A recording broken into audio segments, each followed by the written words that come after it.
BA part second अभिज्ञान शाकुंतलम संस्कृत प्रथम प्रश्न पत्र षष्ठो अंक 27 से 32 पद्य।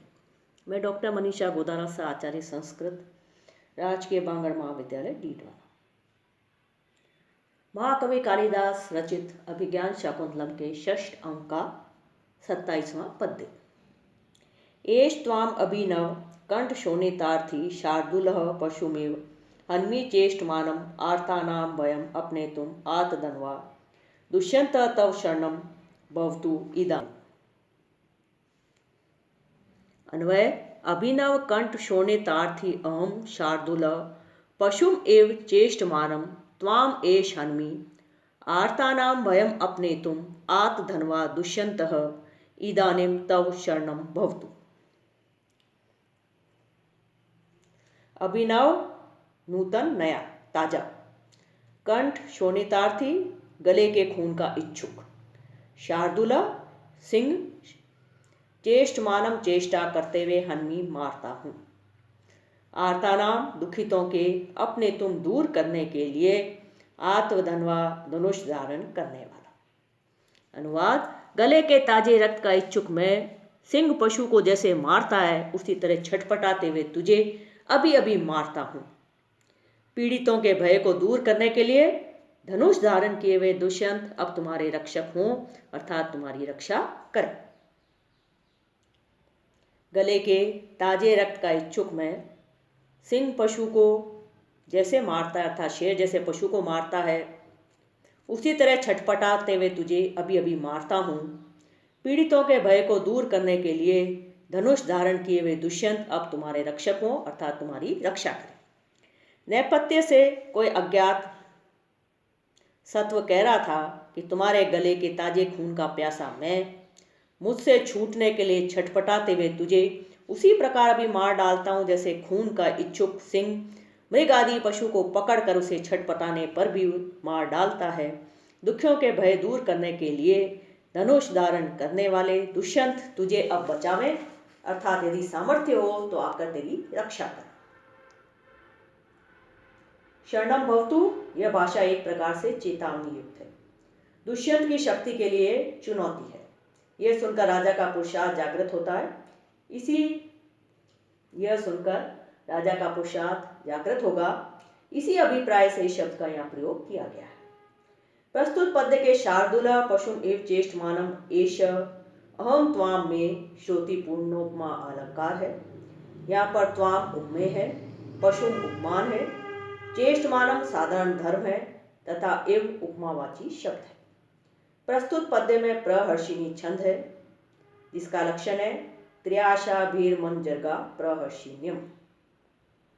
जिस छंद में क्रमशः मगन, नगन, जगन, रगण और एक गुरु वर्ण इस प्रकार 13 वर्ण होते हैं तथा तीसरे एवं 10वें वर्ण पर यति होती है वह प्रहर्षिणी छंद कहलाता है। अभिनव कंठ शोणितार्थी, अभिनवम यत् कंठ से शोणितम तदर्थी, चेष्टमानम चेष्ट शानच, अपने तुम अपनी तुमुन, शरणम श्री लुट, आतधन्वा आत्म ग्रहितम धनुर ये बहुब्री समास। 28वां पद्य। यो हनिष्यति वद्यम त्वाम रक्ष्यम रक्षिष्यति द्विजम हंसो ही क्षीरम आदत्ते तन्मिश्रा वर्जयति अपः। अन्वय यह वद्यम त्वाम हनिष्यति रक्ष्यम द्विजम रक्षिष्यति ही हंस क्षीरम आदत्ते तन्मिश्रा अपवर्जयति। शब्दार्थ वद्यम मारने योग्य, यह जो वद्यम मारने योग्य त्वाम तुमको हनिष्यति मार डालेगा, रक्षम रक्षा करने योग्य, द्विजम ब्राह्मण को, रक्षिष्यति ब्राह्मण की रक्षा करेगा, ही क्योंकि हंस हंस, क्षीरम आदत्ते दूध को ले लेता है, तन मिश्रा उसमें मिले हुए अपह जल को वर्जयति छोड़ देता है। अनुवाद जो मारने योग्य तुझको मार डालेगा तथा बचाने योग्य ब्राह्मण को बचा लेगा, जैसे कि हंस दूध को ले लेता है तथा उसमें मिले हुए जल को छोड़ देता है।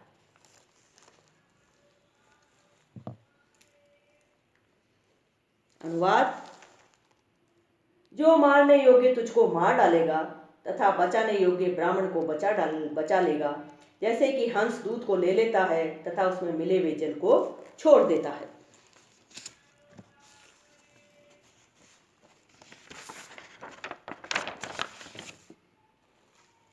हंस का नीर शीर विवेक साहित्य में प्रसिद्ध है। राजा कहता है कि अब मैं उस बाण को चढ़ाता हूँ जो कि वध योग्य तुझको तो मारेगा तथा रक्षा के योग्य ब्राह्मण विदूषक की रक्षा करेगा। ठीक उसी प्रकार जैसे हंस दूध को तो पी लेता है परंतु उसमें मिले हुए जल को छोड़ देता है। तिरस्करिणी अंतर्ध्यान अपने को छिपा लेने की विद्या, तिरस्करी लुट्टनिनी स्त्रियां। हंस का नीरशीर विवेक साहित्य में प्रसिद्ध है। प्रस्तुत पद्य में दृष्टांत अलंकार है। यह वध्यत्व एवं रक्षित्व तथा शीर ग्रहण करना तथा अपवर्जन आदि उपमेय और उपमान वाक्यों में तथा मारना और रक्षा करना एवं ग्रहण करना एवं छोड़ना रूप साधारण धर्मों में परस्पर बिंब प्रतिबिंब भाव का साम्य होने के कारण दृष्टांत अलंकार है। अनुष्टुप छंद है। वद्यम वदम अर्ति इति अर्थे हन धातुर यत् हनो वा यत् वदश्च वक्तव्य इति अनवदादेश रक्ष्यम रक्ष यत्। 29वां पद्य। कृता शर्व्यम हरिणा तवासुरा शरासनम तेन विकृष्यताम इदम प्रसाद सौम्यानि सदाम सुहृद जने पतंति चक्षुंषि न दारुणा शरा। मातली कह रहा, हे राजन, अन्वय हरिणा असुरा तव शरण्यम कृता इदम शरासनम तेषु विकृष्यताम सताम हृदय जने प्रसाद सौम्यानि चक्षुंषि पतंति दारुणा शरा न। हरिणा इंद्र ने असुरासुरों को तब तुम्हारे शव्यम बाणों का लक्ष्य कृता बनाया है। इदम शरासनम इस धनुष को तेषु उन असुरों पर ही विकृष्यताम चढ़ाइए। सताम सत्पुरुषों के सुहृद जने अपने मित्र जन पर प्रसाद सौम्यानि प्रेम से मनोहर चक्षुंषी नेत्र दारुणा शरा न कठोर बाण नहीं। राजन, इंद्र ने असुरों को आपके बाण का लक्ष्य बनाया है। इस धनुष को उन असुरों पर ही खींचिए, चलाइए। सत्पुरुषों के मित्रों पर प्रेम से मनोहर नेत्र ही पड़ते हैं, भयंकर बाण नहीं। मातली राजा दुष्यंत से कहता है कि राजन, इंद्र ने दैत्यों को आपके बाणों का लक्ष्य बनाया है, अतः आप उन असुरों के ऊपर ही अपना यह धनुष चढ़ाएं, क्योंकि अपने मित्र जनों पर तो सज्जनों का प्रसाद सुंदर दृष्टिपात ही होता है, कठोर बाणों का प्रयोग नहीं। भाव यह है कि देवराज इंद्र ने असुरों को मारने का कार्य आपको सौंपा है, अतः वहां चलकर उन्हीं पर अपना धनुष चढ़ाएं। आपके बाणों का लक्ष्य वही असुर है। सज्जन लोग आप अपने मित्रों पर कठोर बाण नहीं चलाते, प्रत्युत उन पर तो सदैव कृपा दृष्टि बनाए रखते हैं। इंद्र आपके मित्र हैं, मैं उनका सेवक हूँ, अतः मैं भी आपका ही व्यक्ति हूँ, अतः मुझ पर बाण न चलाइए, चलकर असुरों को मारिए। हरिणा हरि शब्द अनेकार्थक है। इसका प्रयोग विष्णु, सिंह, यम, अनिल, अर्क, अंशु, बाजी, शुक, अहि, कपि आदि अर्थों में होता है। यहाँ हरि इंद्र के लिए प्रयुक्त हुआ है। प्रस्तुत पद्य के प्रथम 2 चरणों में मातली ने अपने जाने के प्रयोजन की सूचना दी है। यहाँ तव और मही इस प्रस्तुत विशेष के कथन करने के स्थान पर सताम और सुहृद जने इस सामान्य का कथन करने के कारण अप्रस्तुत प्रशंसा अलंकार है। चक्षुंषी पतंती न दारू न शरा में व्यतिरेक अलंकार है। उत्तरार्ध में वर्णित सामान्य से पूर्वार्ध में वर्णित विशेष का समर्थन होने के कारण अर्थांतर न्यास अलंकार है। पूर्वार्ध में प्रथम पादगत वाक्य के प्रति द्वितीय चरणगत वाक्य हेतुत्वेन उपन्यस्त किया गया है, अतः काव्यलिंग अलंकार है। प्रस्तुत पद्य में वंशज छंद है। शव्यम शृणाति इति शरु तस्मै हितम शर्व्यम शरु यत्। प्रसाद सौम्यानि प्रसादेन सौम्यानि इति तृतीया तत्पुरुष समास। सोमः देवता अस्य स सोम क्या प्रसाद प्रसद घन प्रत्यय।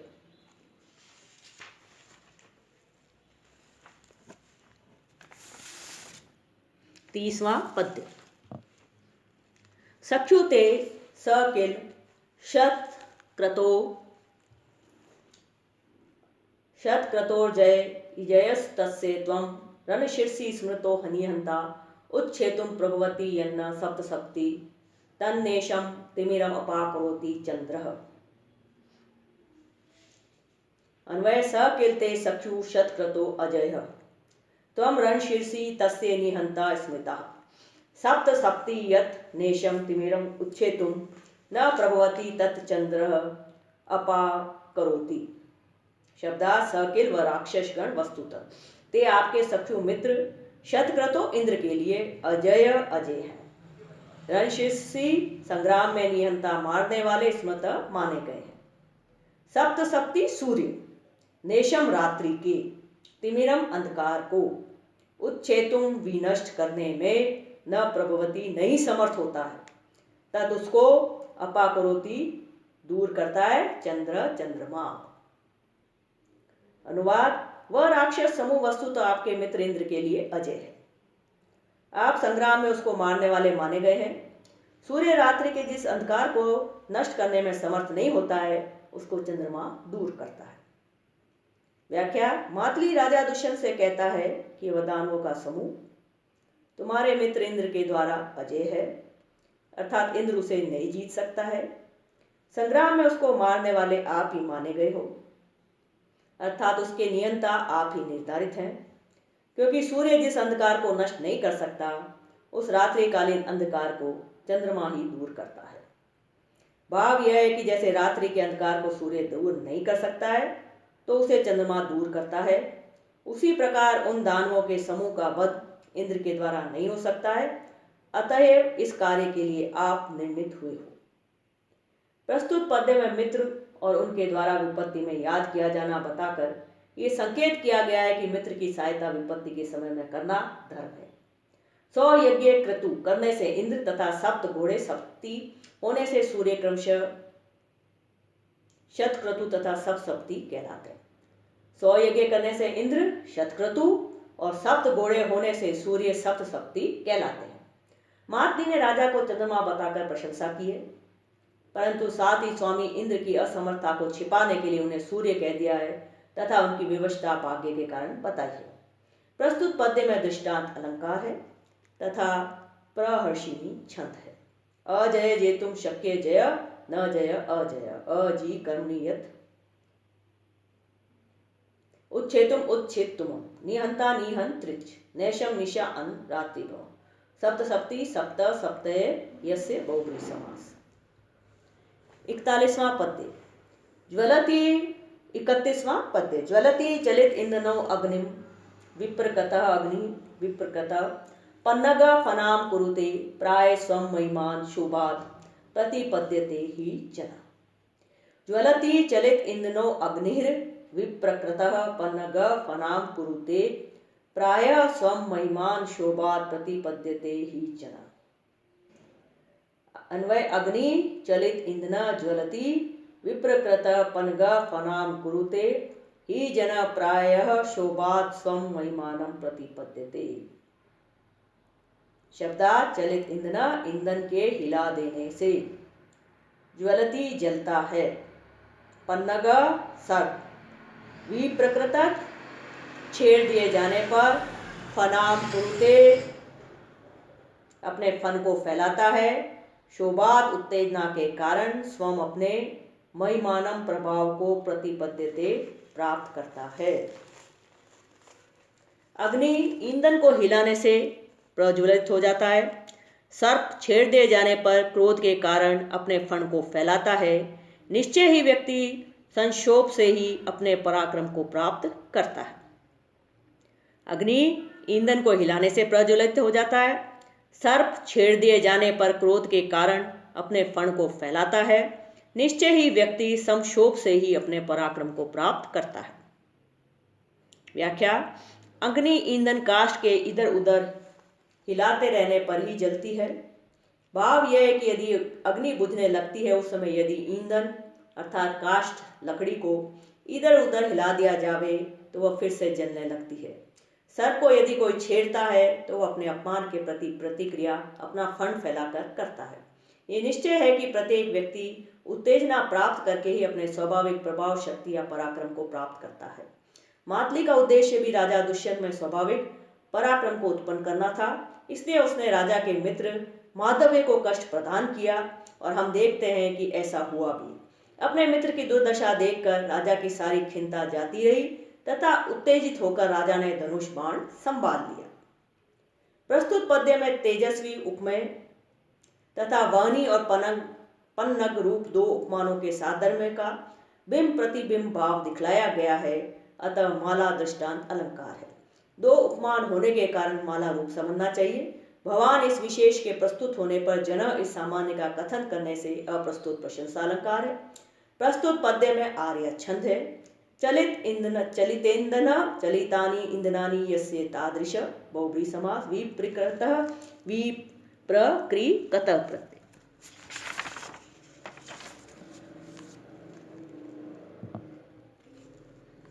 32वां पद्य।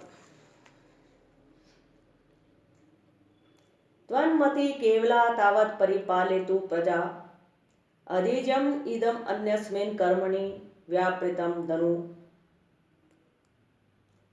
अन्वय केवला त्वन्मति तावत् प्रजा परिपालितुम् इदम् अधिजम् धनु अन्यस्मिन् कर्मणि यावत् व्यापृतम्। शब्दार्थ केवला त्वन्मति केवल तुम्हारी बुद्धि ही तावत तब तक परिपालितु पालन करे, अधिजम प्रत्यंचा चढ़ा हुआ व्यापृतम संलग्न है। अनुवाद केवल तुम्हारी बुद्धि ही जब तक तब तक प्रजाओं का पालन करे, केवल तुम्हारी बुद्धि ही तब तक प्रजाओं का पालन करे जब तक कि प्रत्यंचा चढ़ा हुआ मेरा यह धनुष अन्य कार्य में संलग्न है। व्याख्या। राजा कहता है कि हे मित्र माधव्य, तुम मंत्री पिशुन से कह दो कि जब तक मेरा यह प्रत्यंचा चढ़ा हुआ धनुष दूसरे काम में लगा हुआ है, अर्थात जब तक मैं इस धनुष से दैत्यों का वध करने में लगा हुआ हूँ, तब तक अकेली आपकी बुद्धि ही प्रजा का पालन करे। भाव यह है कि अब तुम तब तक अकेले हो, मेरे बिना केवल अपनी बुद्धि के सहारे प्रजा का पालन करो जब तक कि मैं देव कार्य पूरा करने में लगा हुआ हूँ। मंत्री की बुद्धि और राजा का धनुष, यही दो प्रजा पालक होते हैं। धनुष के अभाव में मंत्री की बुद्धि ही अब प्रजा रक्षक रहेगी। केवला भाव यह है कि राजा और मंत्री दोनों के परस्पर अनुकूल होने पर ही राज्य का संरक्षण होता है।